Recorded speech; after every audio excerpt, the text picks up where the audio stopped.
Hi, how are you? Nice to meet the viewer. This is Movie Buff. I'm Renee. I'm Alicia, and on this week's show we're going to be chatting about 500 Days of Summer as well as $9.99. Now, 500 Days of Summer is probably one of the rare romantic comedies that I think don't suck.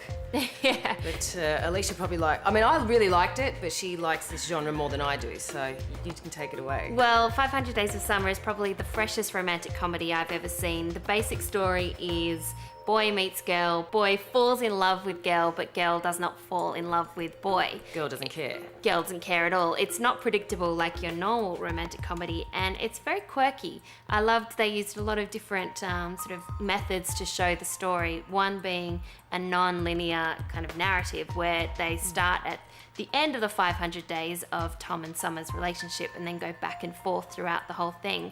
And I think that's the way you remember relationships, is really not in, necessarily the right order. You just remember sometimes the good bits, sometimes the bad bits, sometimes what you thought was the good bits, but were actually the bad bits. Now, my favourite scene in this film was where they used a split screen. One side was Tom's expectations of a date, and one side was showing the actual reality of the date. And I loved that. I thought that was a really interesting method. Now, our gal Sal in LA got to sit down with the two main stars, Joseph Gordon-Levitt and Zooey Deschanel, and here's a bit of what she had to say. Everyone, this is Summer, my new assistant. Summer, everyone, Summer. In college, they called me perfectly adequate handsome. They used to call me anal girl. I was very neat and organized. He likes you. Okay. I think you're interesting, and I'd like for us to be friends. I'm in love with Summer. This is not good. I just don't feel comfortable being anyone's girlfriend. What happens if you fall in love? There's no such thing as love, it's fantasy. Now tell me, how do you think that this film differs to your traditional kind of romantic comedy? When you say the words romantic comedy, the first thing I think of is like, all right, well, that's gonna be full of crap. It just has nothing to do with reality, and I'm not gonna identify with any of these people. And 500 Days of Summer, I think it's an earnest and heartfelt story about how love really is. And it's also funny and it's entertaining, but it's funnier and more entertaining because it's true. I don't really think it's a romantic comedy. I think that it has some elements of romantic comedies, but it breaks the mold in a lot of ways. The director, Mark Webb, said that Summer's not a girl, she's an event. But I like that, that's true. We've been like Sid and Nancy for months now. Summer, Sid stabbed Nancy 7 times at the kitchen. I mean, we have some disagreements, but I hardly think I'm Sid Vicious. No, I'm Sid. I still love that scene where she refers to herself as anal girl. The script writing just kills me. You can see more of that interview, of course, on Movie Juice, which is on Movie Extra at 7:15 on Saturday night, and at moviejuice.tv. There'll be some references as well. So what did you rate 500 Days of Summer? Well, as you know, here on Movie Buff, we like to rate by drawing pictures of our expressions while we're watching the movie. So this is mine. Basically, I've got love hearts for eyes because I was in love with the movie. And pretty black. Big smile, and that's a thumbs up. Have you got 500 Days of Summer or 500 boobs? 500 Days of Summer. Wow. So I say go and see 500 Days of Summer, one of the freshest romantic comedies that I have ever seen. 3 thumbs up. The next movie we're taking a look at is an Aussie claymation called $9.99. I haven't seen this one, so Renee, you have to let me know, what is it all about?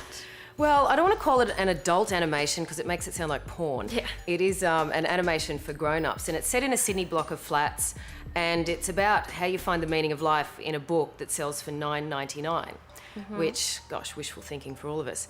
The really interesting thing about it is that it stars a lot of very familiar voices. Australian greats like Geoffrey Rush, Ben Mendelsohn, Joel Edgerton, Claudia Carvin. And it is a very comic, dramatic look at how all of us are trying to find the meaning of life. But Geoffrey Rush's character is a real standout because he is a psychotic homeless man who offers not to shoot himself in order to extract money from people. Which is pretty funny. It is an odd thing to see an animated film that doesn't have all the cutesy elements. Does it need to be claymated, do you think, this I don't film? Or could know. it have been live action?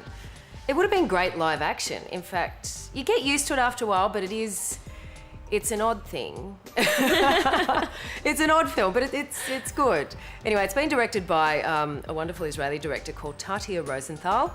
Here's a little bit of the interview I did with her. Are you an angel? No, I'm a giant talking pigeon. Now, what was behind the decision to make it a claymation as opposed to live action? We had discussed through the years, should we switch to live action or not? But I think ultimately it wouldn't have been the right decision because the film has so much magical realism in it. And having the special effects, putting wings on Jeffrey for that matter, would called a lot of attention to itself. And stop motion is inherently magical realist, I think, and creating a world in which the mundane and the magical can live together really matter-of-factly was really what we were going for.